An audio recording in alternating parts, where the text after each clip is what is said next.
great to see everybody here. Yes. Look at all these people. I know. I feel This is pumped. awesome. This is awesome to have everybody here. Hey, did that help a little bit this week when I put it in that featured section? I saw that it popped up at like the top of the feed in the app, like as a reminder to get into the meeting. Mm-hmm. Was that helpful? Yeah. Okay, cool. Yep. Sweet. All right. Just give it a few more minutes here, like we usually do. While we're doing that, since I have you guys on the call, let me pull up that other thing that I wanted to show you guys that I'm a part of, and see if this would be better. Because I've been inside this other platform. It's called Circle instead of what we use as Mighty Networks. And what I like about it is, let me show you. Share my screen. Okay. So here's the other one that I'm in, and this is kind of how it looks. So it's like way easier to communicate, I think, as like a group. So you have like your little groups up here, and then anytime that something happens, like, okay, obviously you barely start, this is where you would go. You read through all this, right? You have your upcoming events that are here. You can see the past ones really easily. So all this stuff, who attended, when they were, and you can go back and watch them. And then you have, you really can customize this however you want. This is just what they've done. And then you have like a knowledge base, which I really like that he has. So when you're looking through this, this is for content creation. It's a group I'm a part of. But they have like all this information in here. So like frequently asked questions, you could just like add to this. And then anytime something new happens, like it'll just pop up here as a notification. So I think the downside right now of like our Mighty Networks thing is just like, I really dislike that it's all just one feed, because as we add to it, like Jaren will post something super nice, or Brandon, and then like basically two other people will add on. And then I'm like, all right, well, I'll never find Brandon's again, or I'll never find Jaren's. So I haven't loved that it's all just like one feed like that.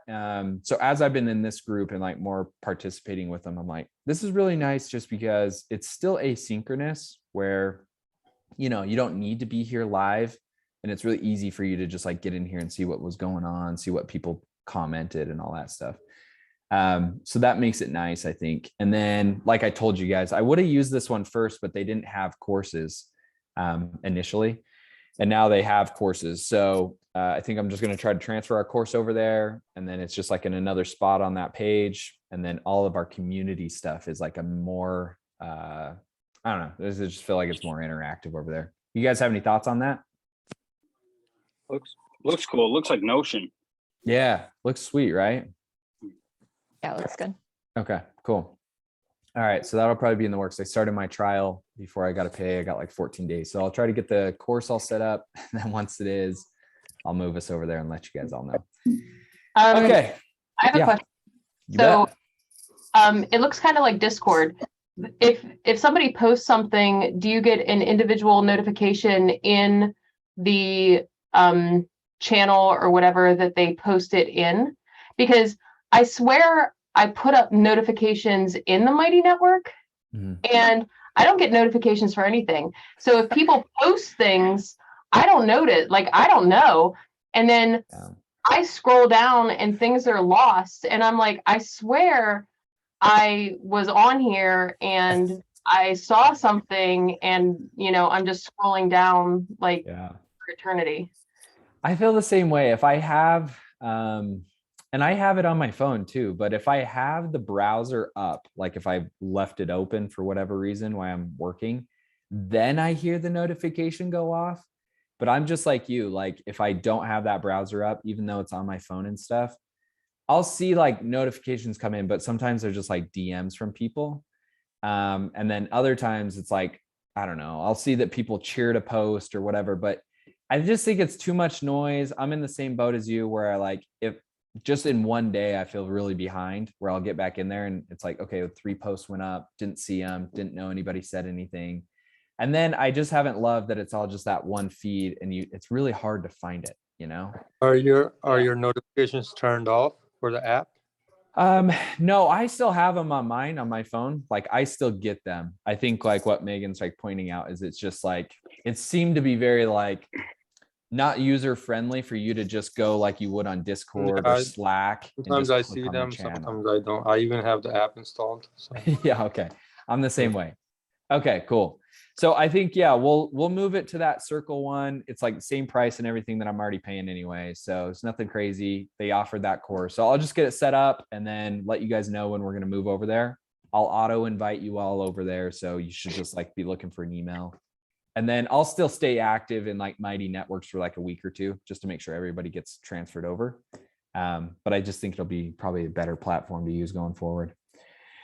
Okay, cool. So a couple of people trickled in as we were talking. I just really want to say, really appreciate you guys this week jumping over. I haven't done the best of job before this event of like making sure I get these scheduled early for all of you to know. And once again, I really appreciate you guys making the time. I know we're really spread out when it comes to timelines, and it's been kind of difficult to figure out a better time to meet other than 5 for me. So really appreciate you guys creating the time to get in here. It makes it a lot better when we have a guest like we do today, just so that they can have more interaction, make it feel like it's worth their time to come over here and talk with us. It's never obviously a bad thing if them and I just chat, and it's always recorded. And I understand for some of you, it's just not possible to meet at the times that we have available. But when you guys can jump over, really appreciate it. So just want to start with that. So today, awesome, Brandon's here too. So today, what we're going to be talking about, I almost want to kind of redo what we did last Thursday a little bit. So last week we talked with Whitney, who's my wife. She just recently transferred over into the Salesforce industry. And we got her take on like some real life admin stuff, how she got into Salesforce admin, where she transferred from, which I think were all really valuable insights. Just like what we said the other week, it was at a weird time. We actually moved it to 4. And so we didn't really have a lot of people show up to be there with us and ask questions other than Riz. So kind of want to do that today. And we have an awesome guest. I've chatted with Andrew a few times before. And he's going to have a cool perspective with us because he is actually part of the Talent Stacker group a year and a half ago when it kind of first started really getting kicked off. So he's been a part of like another community, and that's where he got his start into the Salesforce world and really like how he got introduced there. Since then, he was able to rack up quite a few certifications right off the bat. And I will caveat this with, and he's going to explain it, but a really cool way is after he and I chatted, we had a one-on-one a while ago. And what I really like about Andrew is that I feel like he really meshes with like my approach on things and my perspective on things when it comes to Salesforce. It's not usually the typical, I'm going to go get 10 certifications because I really want this on my, like for my title to look better or for all this other stuff. Like really, Andrew did it for a lot of reasons of just to kind of get out there and get it on his resume so that it looked good. Anyways, so I won't ruin his whole story here, but that's who we're going to be talking with today. Andrew, do you want to give us a little quick introduction about yourself, where you're working, where you're streaming from at the moment, and yeah, I guess what your title is right now, what you do with Salesforce. Hey guys, I'm struggle streaming off my phone, so I am in the backseat of my Nissan SUV here, and I am happy to be here. I don't know how many are on the call. I think it says about 11. Yeah, I think there's 11 or 12 of us here live. So my name is Andrew, and I am from Toronto, Canada. And yeah, I've been working in a Salesforce position for about the past 9 months. I actually work in marketing cloud specifically, and it's under the umbrella of Salesforce, and I'm happy to get into why I went the marketing cloud route. But I am happy to be here. The reason I'm here is because I booked a one-on-one call with Jordan probably a month ago, and I just wanted some career guidance. Like I'm really big on kind of investing in yourself, and I'm also big on, if you've seen someone that kind of has walked the path that you want to walk, maybe it's worth trying to get their attention. And instead of blowing up Jordan's DMs, I just figured I'd schedule I'd schedule time with him to get his full attention. So I did.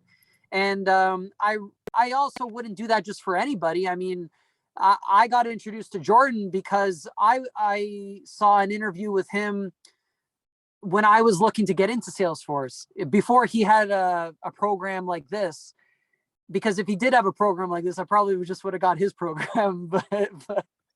But I joined another program, but I saw an interview with him, and Jordan was like, I'm 28 years old, and I'm doing all right for myself. And it was not just the money or anything like that. It was his story that was really parallel to mine at the time. He was doing a car wrap. He had done a car wrap business and then pivoted into Salesforce. And at that time, I had my own kind of production company. I was a videographer and photographer full time. And I had decided that I kind of, after COVID and just taking stock of myself and having a come to Jesus moment, I kind of said, listen, I might need to pivot. I can't imagine myself living this. I can't imagine myself living this life for the next, like at 50, like I couldn't imagine living this life. So I decided to make a pivot, and I kind of joined a program, and they guided me, and they did a good job of that. And I went down that road. And then so I really resonated with Jordan because I could tell that he communicated in a way that I resonated with. It wasn't really uptight and robotic and like super politically correct. He kind of spoke his mind. And that was a big deal. And also just his past. I could tell that he was drawing from experiences that he kind of, approached things not just the way that everyone else did. So that was a big deal for me. And I kind of try and do that myself. And for the most part, it kind of feels alienating because people don't always resonate with that, some do.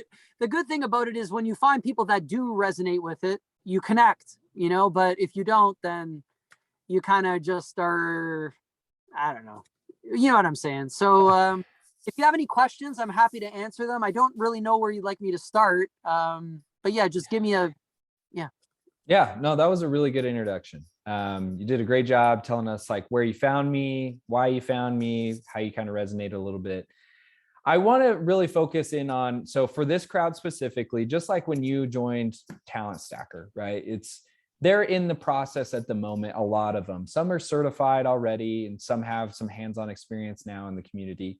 But a lot of them that have joined or that we're really focusing on here is really the same thing as the Talent Stacker. It's kind of that first step of like, okay, I've heard of Salesforce. I'm bought in on the idea. I want to do it, but like, I need the guidance on like how I could actually get started. So I really kind of want to focus in on your story, some of the points of like, how you were able to do that and like what you felt were some of those challenges that you kind of came across, how you got over them.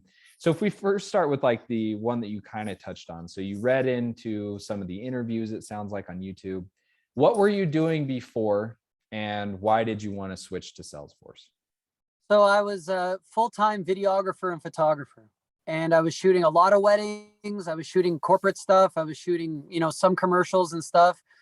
And I just was really fed up with, like I'm a creative person, but this stuff that I was doing felt like a major burden to me at this point. And especially with COVID, really threw a wrench in everything. And I was kind of left alone with my thoughts. And I really felt like I have a lot to contribute to a team environment, any team. But I felt like I had hit a ceiling in terms of my potential with the current business and approach I was taking. So I had met someone that was similar to me, and they had a position as working in Marketing Cloud. And when I met with them and they explained to me what they were doing, this was a friend of a friend, okay?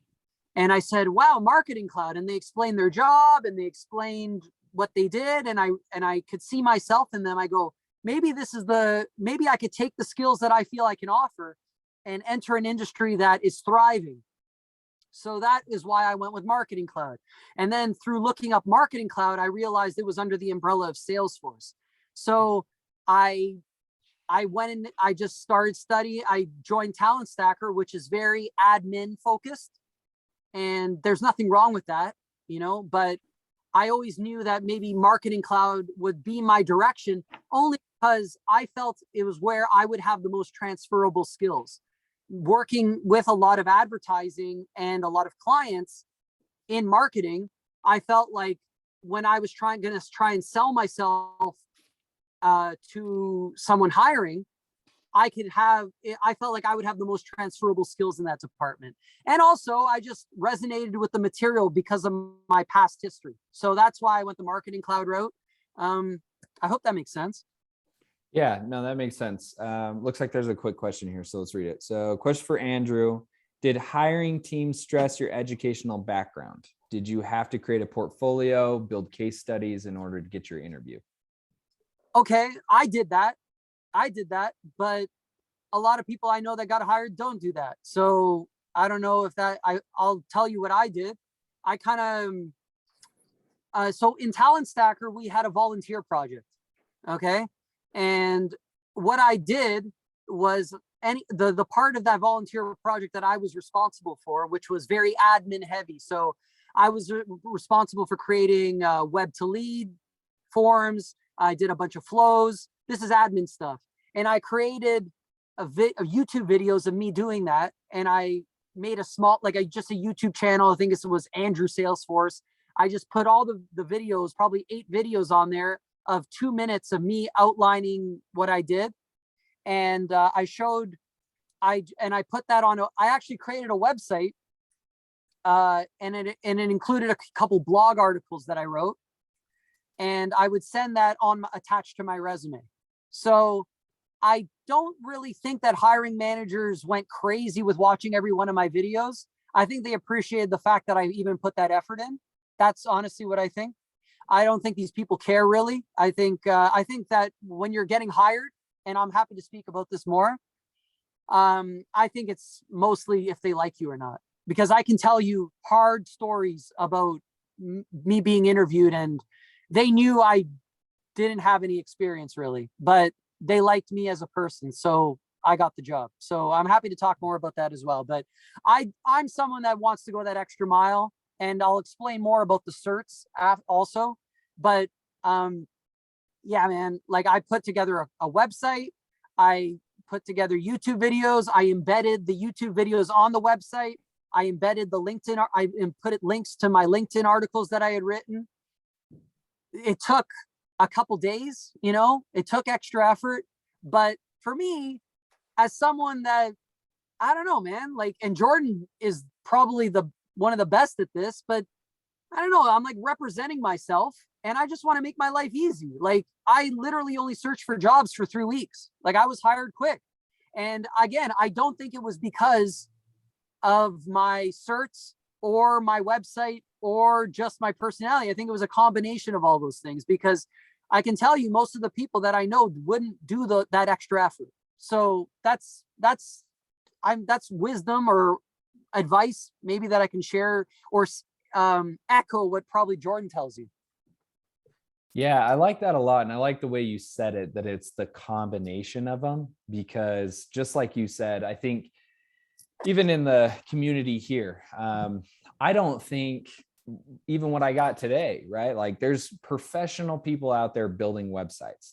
That's what they do. They spend their entire life doing that. And that's what they hone their craft on. And the same thing with YouTube, and the same thing with everything that I do, blogs, newsletters. But I do think, at least in mine, I'll ask you to see if you felt it was the same for you, but at least in mine, it felt like when I was first making that effort to try to get more jobs and more job offers, it was that really, the only thing that really did for me was it did make it easier because nobody else was doing it. And so it quickly qualified me, I felt where it'd be okay, Jordan has blogged about flows. Maybe these other people that have applied for the job know flows, but we have physical proof that Jordan knows it. So it's not a risk. He's showing you how to do it on YouTube.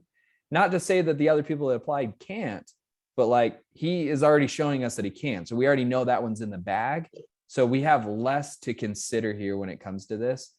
So at least for me, I felt like that's what it was too. I don't feel when they saw this website or blog, especially back when I first started it, it was wow, look at this website and look at this portfolio has, because Well, I mean, to be honest, it wasn't great. Like it was just like some template, but it was a place that I could house all that information and just make it easier. So do you feel like it was the same thing for you, or do you feel like they looked at some of those things and it was like, oh, had I not had that portfolio, like no way?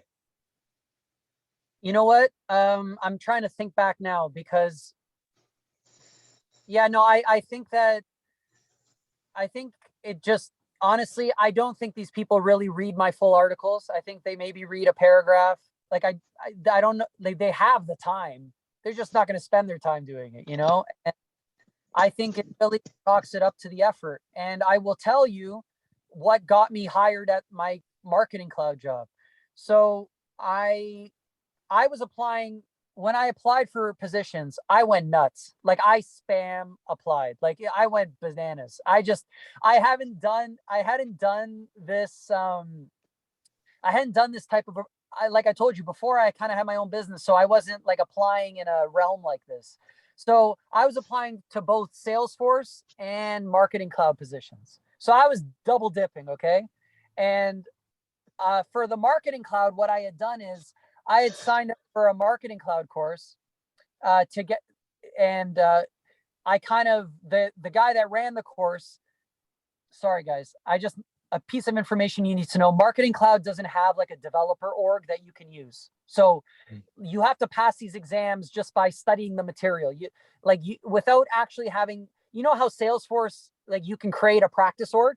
The marketing cloud doesn't have that option. So I had kind of finessed my way into getting access to a marketing cloud org, and I created a demonstration, like a short demo that I would show every single, any second or third round interview for marketing. I would show the demo in marketing cloud on the call. Now, was it elaborate like marketing cloud? Like, was it in depth?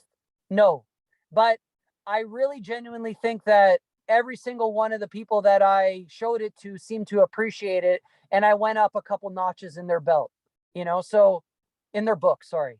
So I genuinely think that it's a combination of things, but I guess if you can take one thing from what I'm saying is just maybe putting in that extra effort just goes a long way in showing what kind of person you would be if you did get the position and what you would be like to work with. Like, are you going to be someone that goes the extra mile? Now, I want to clarify, I don't eat, sleep, and drink Salesforce. Like I don't spend all day thinking about it, but when I'm working, it's important to me that I hold up my end of what I'm required to do. So that's kind of the vibe I wanted to give.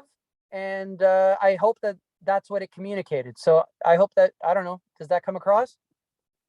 Yeah, I think that you did a really good job of that too. I think you're getting across the point, which I think we talk a lot about in our community. I told you this before the call, but I think we talk about it a lot too, which my big philosophy is like, yes, you do need to know how to do the job. Like technical skills are important because when you're on the job, like you just said, Andrew, like you want to hold up your reputation, you want to be able to do a good job. And of course you like want to learn and progress.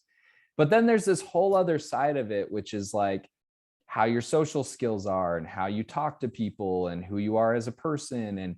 And I think in a lot of ways, and we've had a few other guests come on and say the same thing as this.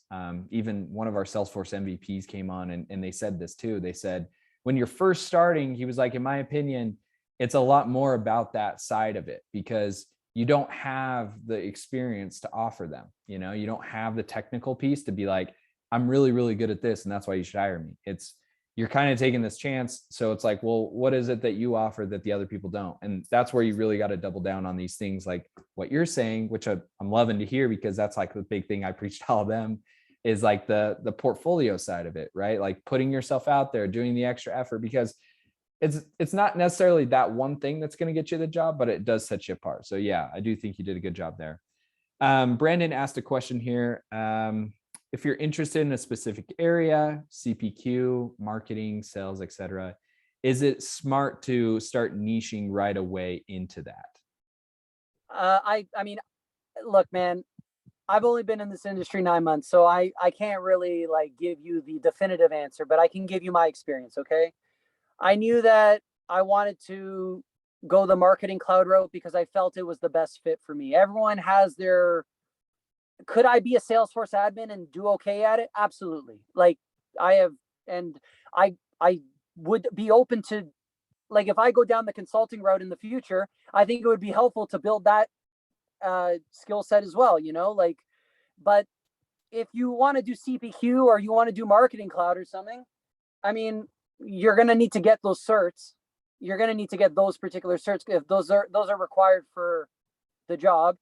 And yeah, like if that's the route you want to go down, I mean, there's demand for them. So yeah, like if you want to start right away, you can do that. If you want to maybe start in just regular old Salesforce admin stuff and then pivot down the road, I'm sure you could do that too. It's not what I did, but you know, you might start in Salesforce admin and then find your, just through happenstance at work, get sent down another road. Who knows? But I kind of knew marketing cloud was a fit for me, so I kind of doubled down and put a lot of focus on going down that route. And you know, there was opportunities there, so you know, it didn't hurt me at all, and it worked out. So again, I'm just gonna hammer this point home.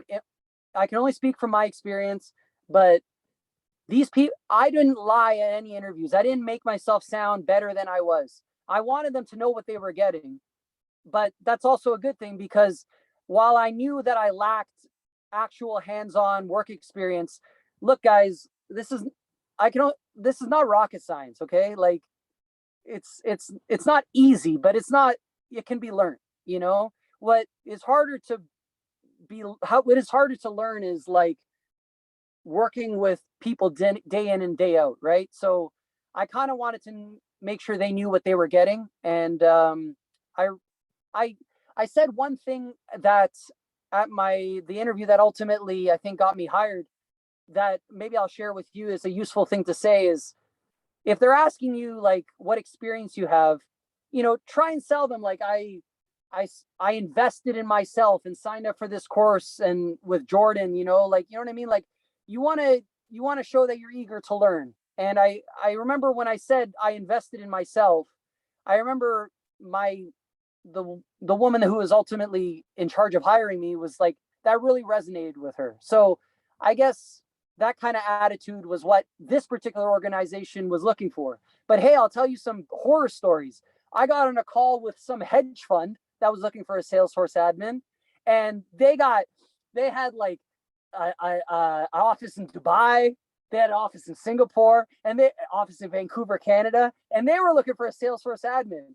And my personality was repulsive to these people. Like the guy cut the interview short because like he knew right off the rip, like this guy is not what I want to work with, right? So you're gonna it's like literally the way, it's kind of like Tinder, you know, like you're gonna be swiping with your first job. Like I spam approached. I was just seeing what fit, because I didn't know what I would be landing, you know. And then now having worked for 9 months, I have such a more like, my eyes are so wide open now that if I choose to switch to another position, it's going to be extremely targeted. Like I know what I'm looking for now that I have actual experience. But you're flying blind right now, so that's just kind of what you're going to have to navigate, you know. I like that. There's a couple questions that I personally had I wanted you to break down too. First one, before I forget, is kind of going back to like the pivot part. So you joined Talent Stacker, you did some portfolio stuff and all that, but did you feel like, you know, hey, I joined this program, and mine included, like that's what was the game changer for me? Or how did you, I guess, make that change? Like I feel like there's some process there that you have to go through, obviously. How did you go through that process from like, okay, like I've done all this stuff, I've done some homework, I joined this group, I'm getting other people's advice, but like you still had to do work. So what did you do from there that really helped? Was it literally just like the spamming of all the applications that really helped? okay, I think I might be like over dramatizing the spamming thing. Like I was just applying to a lot of jobs because I needed to play the odds. Okay. So like, like that, I did apply to a fair amount of positions, but you know, I, I really didn't want to, it was not an enjoyable process. Like speaking to a lot of people that I knew after the interview that I got a fair amount of like second, third round interviews, but I could tell in my heart, I'm just like, this is not really a fit for me. And I ultimately had a couple offers at the same time at the end of it.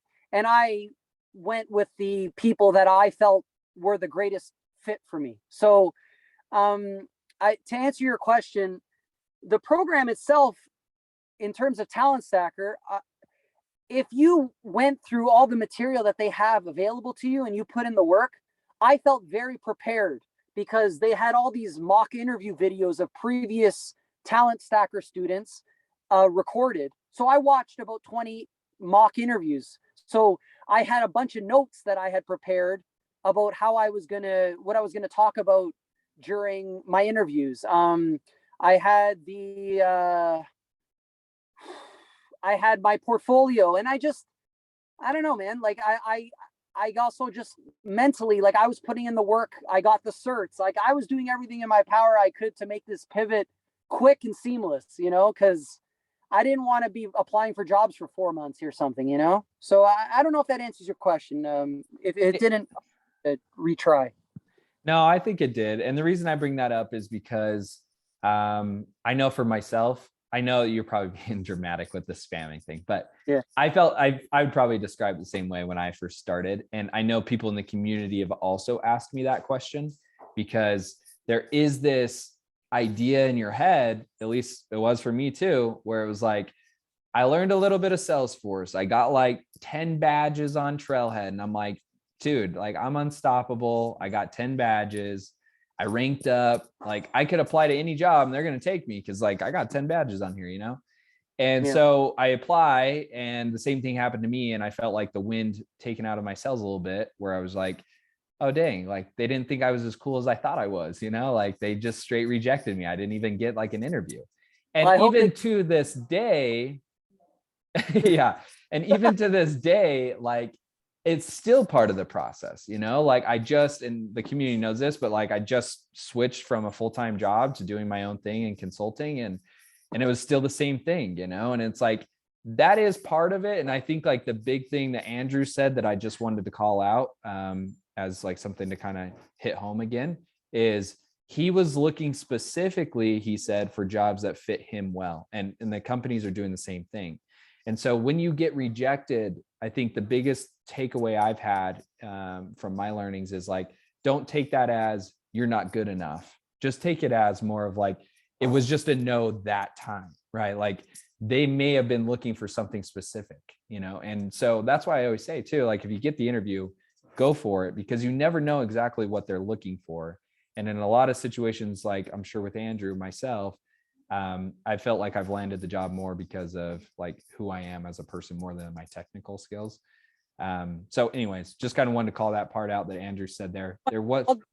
I just want to say one quick thing on that. Like, I think whoever's listening to this and whoever maybe watches this after, like you guys are in good hands taking advice from Jordan because like, as he just said, look, he's not the most, there's, I want to make a joke, but I'm not going to make this joke as if I was on a call with Jordan alone, I would make this joke fully, but let's just say there are guys out there that could probably lap circles around Jordan in terms of just technical ability. Okay. But go watch his YouTube channel, go Google like some of the things that he's done YouTube tutorials on and go look at that same thing explained by someone else. And you'll see why maybe someone would hire him over some of those other guys, and that might be like, it is a compliment, but at the same time, it's just fact. Like a lot of the time, the way you're able to communicate things, because I want to really reiterate, like, this is not rocket science. This stuff can be learned, right? So like there were times where I was doing things even yeah, there was times in my volunteer project where I had to Google something and it had something to do with a flow or something, and Jordan's video popped up, and I watched his video, and I watched a bunch of other people try and explain the same thing, and just, I'm sorry, well, no, I'm not sorry. Jordan just did a much better job at breaking it down, and if you know, in the interviews I saw, he does a good job of just explaining himself and just taking a point and elaborating on it. So I'm telling you that that's a key thing, because I work with some people that are quite analytical and very detail oriented, but some people come to me for a problem before they like to come to me for a problem before they go to that person, because they find that person to be cold, right? So it gets annoying because sometimes I'm getting hit up with things all the time, but my point is, these people skills is something that I've had to actually work at to learn. Okay, guys, I'm an only child. Like, you know, it didn't always come natural. I'm not saying I'm the best at it. I'm just saying that these are things I'm observing as I navigate my journey, and I think that they're worthwhile to share with you. So that's why I'm sharing. I think it's an excellent point. Obviously, because you gave me such high praise there. No, I'm just kidding. Yeah. But no, I think it's a good point, because, you know, even in my own career too, with different people I've worked with, I've noticed that same thing where it's like, I know that, like, I already know that that's a thing, like that there's people that just, and I think it's also like personality too, right? Like just personality wise, there's people that really are great that I've worked with and have an analytical mind like that, where they can just hear something and they already know how to like do that, like process oriented. And I can't. Like for me, I have to, like, even with this consulting I'm doing now, I have to record my calls and I have to go back and listen to them 2 or 3 times and break it down by myself without the pressure to be like, okay, like this is how I would approach this. You know, I can't just do it on the spot. And there's people I've worked with that are excellent at that. Like they can get into a meeting and they have a solution by the end of the meeting just by listening. And I'm like, man, it's awesome they can do that. But to your point, I wouldn't say every single time has been the easiest to work with those people, because there's a lot of times where they'll be able to do that well, but then it's like at the same time, maybe they come off arrogant, or they come off condescending towards other people, or cold, like you said, or they have a difficult time taking that very technical talk and breaking it down for somebody that's not in Salesforce, which you have to do a lot, especially as an admin, and a ton of different roles. But as an admin, especially, it's like you're talking with people that don't do Salesforce. So your person that's a VP of sales, you think he cares what a flow is or a workflow rule or he doesn't care about any of that. He just wants to know if the thing that you told him was going to be automated is now automated. That's all he wants to know, right? So I think that's a really solid point. There's a couple of questions came in. I'm here and scroll up. I think there was one in here about, yes, how much financial investment did you do before, to certify before you got your offer? And feel free to answer that however you'd like. You don't have to be super specific if you don't want to. I invested in a couple other programs. I mean, I don't want to get into their prices just because, like, I think they signed up for your, I think yours does probably just as good a job. So I Okay. I mean, so let's leave those other programs to the side just for the sake of this conversation. Okay. But I paid for all myself. And I'm happy to talk about certs because I think that is a valid, that is actually something, if you don't mind, I'd like to talk about after this, you know. But I don't know, man. I've probably spent all in to this day. Okay. Or do you want right before to get hired? I got 3 certs before I got hired. I got the admin cert. And then I got the 2 marketing. Sorry guys. My light cut off in the car. Sorry. No worries. Here we go. I'm back. Okay. No, so three certs. So the 2 marketing cloud ones, because they were necessary for me to land a marketing cloud job. That's why I got them. And the admin one was because that at the program I joined, that was the focus. And it's an important cert to get. Like the admin cert's an important one. So to get hired, I probably invested, well, I failed the admin twice. So $400 on admin. But here's the thing, I pay in American money, and in Canada, it's $1.30. So, probably $500. Yeah, I probably invested maybe $1,000 or something pre getting my job. And then I've gotten 2 certs since. I took the platform app builder, which is a very difficult cert, and I failed that a couple times. So I don't know, I guess all in maybe close to 2 grand Canadian on certs and stuff. But hey guys, I mean, you guys, a lot of you are probably American or whatever, I don't know, but college is a lot more expensive. So, No, that was really good. And I think the question, I believe she is from Toronto as well. So, I mean, if all you need is the admin cert, just pass it, right? So it might cost you $500, if you need to take it a few times. So. Okay, sweet. I know that we've brought that cert up a couple times. So I think that's a good segue into that one. So something that we kind of talked about as we started off this call with everybody, just as a little reset here, is Andrew does have, I believe it's 5 certifications now, and he's going to kind of go through a little bit here with us just now on why he got those. And something I really wanted to kind of ask you on that, Andrew, is like, I know obviously because we've had our chats, but if you want to break that down a little bit, like you kind of did here, but why you got those certifications, how you felt those helped towards your job, and like what the overall goal was for you getting those certs. Yeah. So I just want to say, I know plenty of people that got lots of jobs with just the admin cert. Okay. So I just want to say this, and I knew that if I wanted to kind of go the marketing cloud route, so I got the 2 marketing cloud certs that were applicable for the type of position I wanted. And then I had the admin because I had signed up for that. As far as and then I got the platform app builder cert, and I'll tell you why I got that was because I was so frustrated while I was studying for the admin cert that I started studying for the platform app builder cert, because I thought like by having an overabundance of knowledge that I would finally pass the admin cert. So that's why I started studying for that one. And then I kind of was like, man, I've invested so much time studying for this platform app builder, I can't turn back now. And then I failed it. And then I said, now I really can't turn back now. So then I kept going. It's just my personality. And then and then I got another one, which is Pardot, and that's in marketing automation, which relates to Marketing Cloud. Okay. So that's why I got that one, because I know that the next position I will be going for will likely kind of be in consulting, probably. And if I want to get a consulting position, having both those things will maximize my chances of getting hired in the place that I kind of have my eye on a certain place, and I know what they need. So that's why I got those things.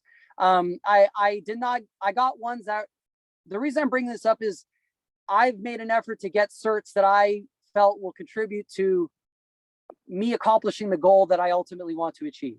Okay. I didn't pad it with like certs just to get my number up.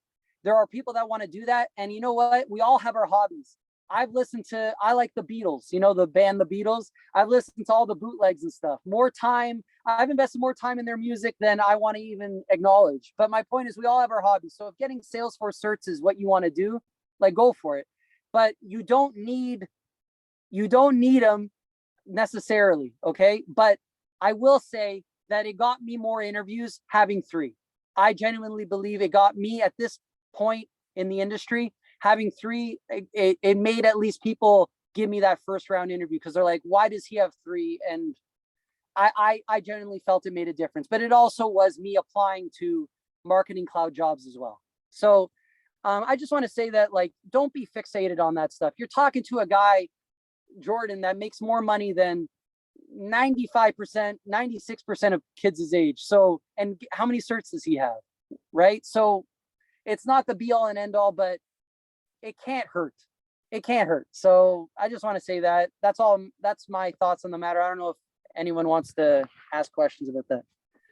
No, I think that's a really good take on that, because you said two things that I really liked. One is to not just like go out there and pat it, which I think ends up being something because there's all this FOMO that goes around because you just get on LinkedIn. And it's like the more people you connect with in Salesforce, the more your feed ends up getting littered with just like, all right, what am I going to log on and see today that people like earned? And it does make you feel inadequate. Like that's real. So I think there is that side where it's like a lot of people want to do that so they can share. Maybe it's not always for the right purposes or whatever.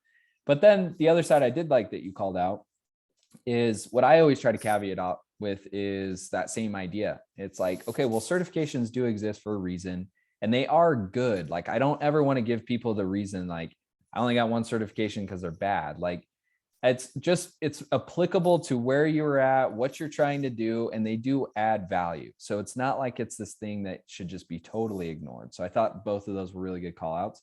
And the last one was, depending on what you're going for, the area you live in, all that stuff is all circumstantial, right? So keeping in mind, I'm ahead of all of you guys in this call of where I'm at in my journey, 5 years in now. And so back 5 years ago, I don't know how many certs they're up to now, but I swear it's like 40 plus at this point. And it's like before 5 years ago, that wasn't the case. I mean, I don't even know if we were at 20 yet. It might've been closer to 15. So it wasn't the same type of idea and landscape it is now, to where it's like almost this, like you're collecting cards, right? And so if you don't have them, to Andrew's point, I think he brings up a good one where it's like, I don't know, if I was starting now in your guys' position, it might be a different situation. But also I would keep in mind for myself, when I was also starting, I'm in Utah, I'm in Salt Lake City, and it's not the Bay Area. It's not, these big hubs for tech. And it's kind of a slow grow here in Salt Lake. So the places I was also applying for, this is pre-COVID. So everybody's still in office. I got to find something close to home. And so your competition has also just been different, right? It's different than it was back then that it is now, because now COVID has happened. There's remote jobs everywhere. There's 40 certifications. So I really like that Andrew called it out both ways, where it's, definitely don't pad your stats that way and feel like you have to do something because everybody else is. But then at the same time, like, they do add value, and you do have to be realistic about the people that are competing for those jobs and what certs they're going to have. So both really good points. I did see a question, I think. What do you do as a marketing cloud professional? So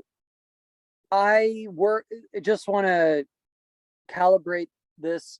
There are two types of paths you can go down. You can go the consultant path, or you can go down like an end user path. I had an offer from a consultancy and I had an offer from an end user. And I was going to sign the consultancy offer, but then the end user offer came in at the last minute. And I opted to go with the end user, which is like a client. So the end user often will hire consultants to help them accomplish their business goals. Is that a decent, Jordan, what do you think of the way how I explain that? Is that all right? Yeah, I think that's good. Yeah, okay. So I work for a large grocery chain in Canada, okay? Like probably the largest or second largest, okay? And my role at this particular organization is to automate the marketing journeys for the organization. So if you sign up for the email and you click on a link, I'm controlling, like, I'm part of my thing is what would happen if this person clicks on the link. I'm going to send them down. Where does their data go? What follow-up emails will they get? Like, a lot of the marketing, the customer experience with our push notifications, email, and any form of marketing of that sort, I kind of am in control of that. I'm in control of creating audiences. So if they want to create a campaign and they go, I want to target this type of customer, I create the audience that those emails, those push notifications, those types of correspondence are sent to. That's a big part of my job. And I'm going to be real with everyone on this call. Guess who does the heavy lifting? Not me. You know who does the heavy lifting? The consultants. So anytime I need help, I hit up big brother and they helped me. So I felt that going down the end user route for my first position was a good choice because I did not know what I was getting into. And I felt like, you know, this was a good entry. And honestly, if I do decide to go down the consulting route in the future, I genuinely believe that having been a customer, a client, I know how to be a good consultant because I know what a client looks for. I know how a client needs to be talked to. I know how a client can feel ripped off. And I wouldn't want to give that impression, you know, because yeah, that's the path I went down. But I think if you were to work at a consultancy, again, I'm just going to go out on a limb and say this. I think that your experience would be more consistent across the board, across consultancies, because they would be responsible for implementing Marketing Cloud. They would be responsible for fixing your big problems. But if you're working at end user environments, your job can vary heavily because, you know, it's just a company and they ask me to do all sorts of things that are not necessarily involved in my job description. They knew I had experience with graphic design. So I designed a logo for some part, you know what I mean? Like I've done things that was not what I got hired to do. So, you know, I'm just being real, you know, that's I do a lot of things. And but the main focus would be creating audiences and automating the marketing correspondence with customers. Really great way to answer that. And same thing, just another takeaway on what you said is you touched on this earlier as well, not getting so caught up, I would say, in like your initial path, because people were asking you, right? Like, oh, why did you choose marketing? Or why didn't you do admin? And you called this out already, but to reiterate that point, it's just like Andrew's saying right now, I've felt the exact same way in my own career path, which is like, yeah, I came in as like this admin and maybe that's what I thought I would always be doing, but you start having these different experiences, you work with different tools, you gain different insights, and then it leads you down these different paths. And very similar to Andrew, not the most recent one that I was working for, but 2 jobs ago, we had a bunch of consultants and good and bad that we worked with. And so I felt the same way. So now moving into this consultant role, I feel more prepared and like willing and understanding of how to do it because I'm like, well, looking at the people that were awesome to work with, like I want to take all that they did. And then the people that weren't so awesome to work with, I don't want to repeat those same mistakes. So it's helped me just feel like prepared to do that. When, you know, take that back 5 years ago, there's no way I would have been like, yeah, I'm definitely going to be this consultant at one point. Like I was actually pretty against that for quite a while. So yeah, I think what Andrew's like calling out is a really good thing to remember. Like, I know Brandon asked this earlier as well about like trying to niche down or niche down. And I don't think you really need to get so worried about it in the beginning, just because it's more than likely going to change based upon what you find that you like. Like if you treat it more like an experiment in some type of game where you get in there, okay, do I like this? Do I not like this? What would I rather be doing? Let me go get some certs doing that and try to pivot. I think the main thing, and would you agree with this, Andrew? Like, do you feel like the main thing was getting your foot in the door with this first job and now this is allowed more? Or do you feel like it was important, at least in your experience, to pick something that you liked from the get-go? I just honestly, Jordan, I was dealing with a lot when I was pivoting. I kind of was, you might have dealt with this when you were ending your wrapping business, but I thought my life was going to go one way, and accepting that it was not going to go that way, like it was a big deal for me, you know, and this was a big change for me. So all I wanted was I wanted this to be a smooth transition, and I just didn't want to hate going to work. So like I just wanted to work in a place that was like a fit for me, and I went off personality. That's what I went. So you need to get like, it's kind of like, man, you can, you know, you can try and, I'm trying to learn, improve my Italian. I'm going to use an analogy or comparison here. I'm trying to improve my Italian, right? And I do these exercises. I use Duolingo and stuff. But you don't want to know where I made the fastest gains in learning my Italian? On my 30th birthday, when I went to Italy for 3 weeks. And I was coming back after that trip saying things I didn't even think I could say, right? My point is, you're going to need to just get in somehow. And you will learn. Guys, I've worked in this job for 9 months. If I choose to leave, I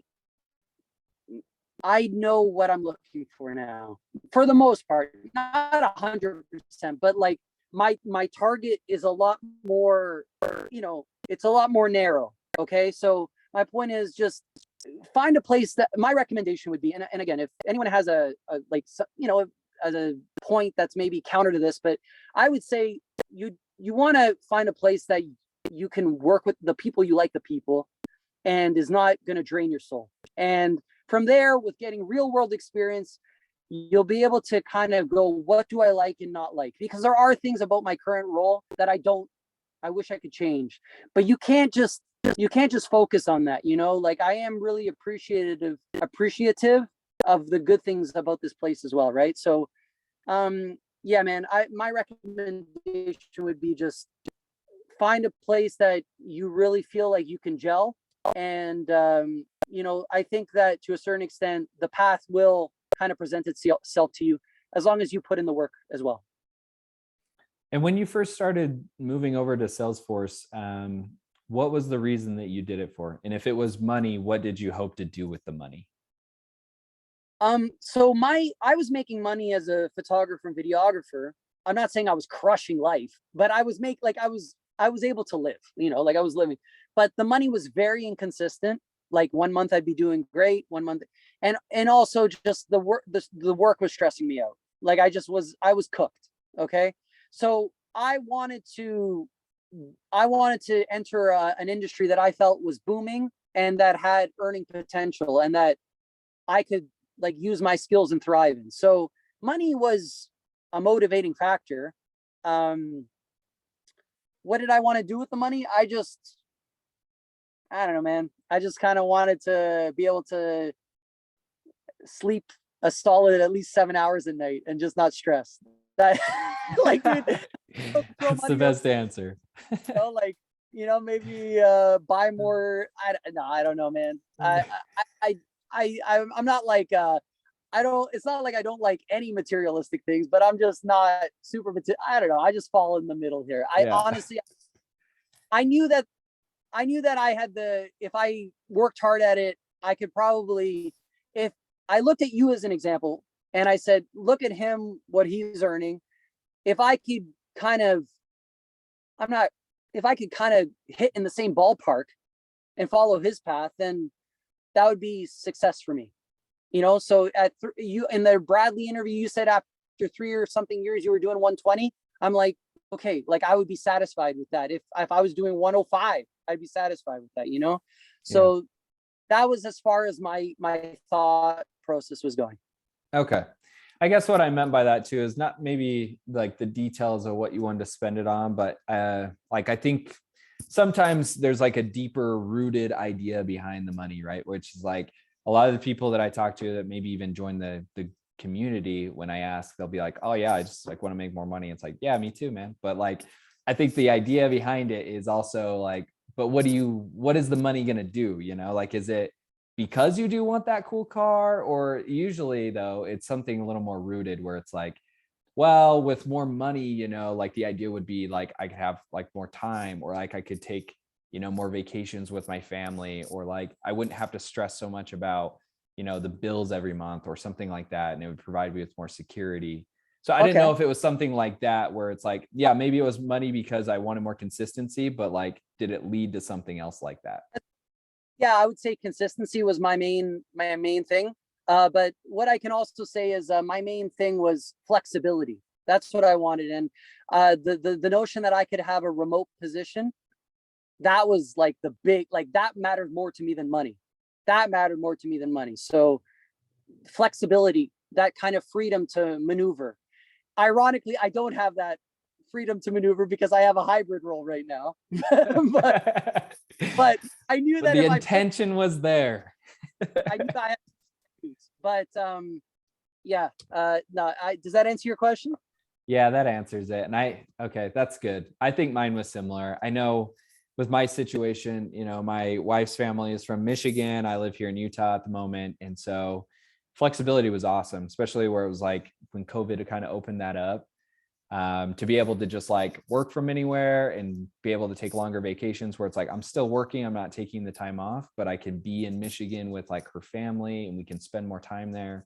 I think that was probably the biggest one out of all of it. And even to this day, like it's still, fortunately for me, kind of like still gone up, but it's still the same situation. I think like once I passed a certain threshold, it was like, okay, no, I'm no longer worried about these like other things that I used to be back when I owned this wrap business and I'm making like nothing and I'm stressed out all the time. And it's like, okay, I passed like the threshold. So now same thing as you said, like it's a lot more important for me to like have that flexibility and less time. Like I would rather put more time towards this kind of stuff and like other hobbies than I would to like just constantly be worrying about Salesforce and whatever the heck the company is that I'm working for. So I think that's always really cool question to ask other people too, to see like what their motivation is for it. Okay, so respecting Andrew's time, we've hit an hour. I will ask, since we started like 5 minutes late, is there any other questions? Looks like we put a link in the chat. Yeah, is there any other questions you guys all want to ask before we let Andrew go? Last couple minutes here.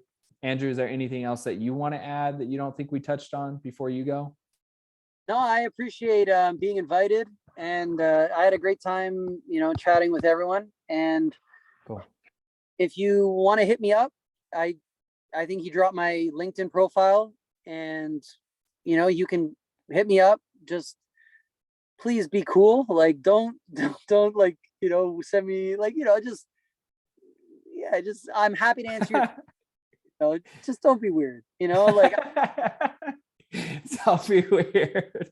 I like it. I know what you're saying. I think what Andrew's trying to clarify is, in most cases, he and I chat about this in our one-on-one. It's like, just words of wisdom. Whenever you're reaching out to someone, even like a guest in here, like we're all really chill, but at the same time, like Andrew's got a life, he's got stuff going on. So, be respectful of that. I think like something we talk about in our course and in the community is all that like jab, jab, jab, right hook, famous by Gary Vee, which is look how you can add value first before you ask any favors. That's like always typical courtesy. So kind of the same thing here with, Andrew's already made a lot of time to come talk with us. We got this recorded so you guys can watch it back. Obviously he's open and willing to help you guys out, but keep that in mind as you guys approach anybody, not just Andrew, of, if there's somebody that you need help from, seek ways that you can kind of try to contribute back for them. Is that the wavelength you were going by not being weird? Yeah. Honestly, I get weird messages from people like, just like, hey, like ask, and I just am dumbfounded because I would never send someone a message like this. And if my inbox is like this, I can only imagine what your inbox looks like. So, yeah, there's a lot of that. Anyone on this call, I'm happy to answer. Jaron Woodbridge. Yeah. Jaron. Yeah. Please delete those 12 messages that you dropped on my inbox. No, honestly, like, guys, I'm happy to answer your questions. Like, I know they talk about the Ohana and everything. That's fine. Okay. Like look, guys, I'm happy to help you. Like people did help me and I'm happy to pay it forward. Okay. It's as simple as that. So feel free to hit me up. Yeah. Okay. Awesome. And then one last question here. Sure. Yeah, go ahead. Hello. Hi. Oh, hi. Hi, I'm based in Toronto as well. Hey. Because you said you receive weird messages, I'm just making sure that, I'm following the right strategies on LinkedIn. So what I do is I just say hi, glad to connect and, would like to know about your journey in this particular company and would like to set up a 15-minute call. Is that okay with you? So is this a good strategy to have, or does this come off weird? I just wanted to make sure. So you're asking people for a 15-minute call. Who are you asking for the 15-minute call? Just to network. So say, for example, if I'm applying for Spotify and if I see somebody who's working at Spotify, I would just say, hey, I'm applying to this company for this particular role. And, I would like to chat with you for 15 minutes to, see what you do in the company, and if you can talk to me, refer me, something like that. Yeah. I'm only going to share my personal experience with this, and I'm going to be real here, okay? And Jordan, if you think of something different, I would like you to just please, like, this is your, like, I'm just going to share my experience though. How do I say your name? Krupali. Krupali. We are in a culture. Okay, I'm not the best person to ask this because I like talking on the phone. Okay, so I actually might take someone up, like, yeah, let's shoot the breeze, like, because I don't mind that. But I also don't mind it because I think, in my humble opinion, that I'm pretty efficient in a 15-minute meeting at accomplishing what the goal of that meeting would be. Okay, but people in general, I'm going to say this is just my opinion, are very averse to getting on a call. They like it people don't want to do it. Okay, they would rather spend half an hour writing a response message than spending a 15-minute call with you. This is my opinion. So you can do that and just expect that you might not get replied to, or they might decline, I guess is what I'm saying. I don't think there's really anything technically wrong with what you're doing, depending on who you're reaching out to. If and I might be open, depending on the message you send someone like myself, I might be open to getting on a 15-minute call. But just in my limited work experience, I find even in at my work, people would rather hash out an issue over DM, like, messages back and forth, and spend like a lot of time writing a long response when a 15-minute phone call could have knocked this out. So this is my opinion. People might not go for it, but you can try. I don't know, Jordan, what do you think? Yeah, Thank no, I you. think that's spot on. I don't think anything's wrong with that, Krupali. I don't think it comes across weird. I do think that Andrew has a fair point. Let's take this outside of Salesforce, which is just think about technology and the way that we use technology. The most efficient way that you could solve a problem or talk to somebody is to literally just call them. And how many people do phone calls versus like text messages, right? And the difference is it's on your own time. So when you think of it that way, if somebody sends me a message and it's just a pure question in my inbox, where I do get a lot of them every single week, if it's just a pure question, I know, okay, maybe right now is not the best time for me to respond, but they did ask me a question. I could get back to this like next couple of days when I got time and I want to spend time to do that. When someone approaches me on LinkedIn and says, hey, do you have 15 minutes? They don't tell me anything it's about, anything like that. I'm the same way as Andrew, where it's like, it's not that I don't want to help you out, but you also have to think of like my time. Like it's a very, and I know you're not specifically doing this, so this isn't a targeted at you, Krupali. Like just in general though, it's a very selfish thing to do because you're getting 15 minutes of that person's time that's going to solve a problem for you.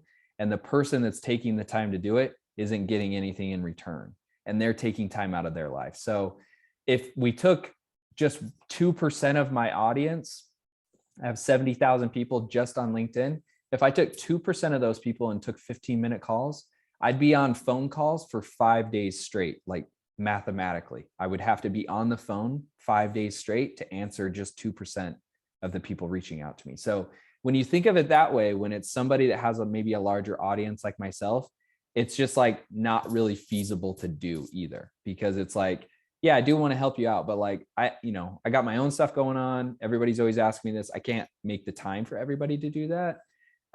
So, in Andrew's case, and he started off the call this way, like a way that he did it for me, I offer a service that you can pay for and you can get 45 minutes of my time. And that makes it worth it for me because I get something out of it.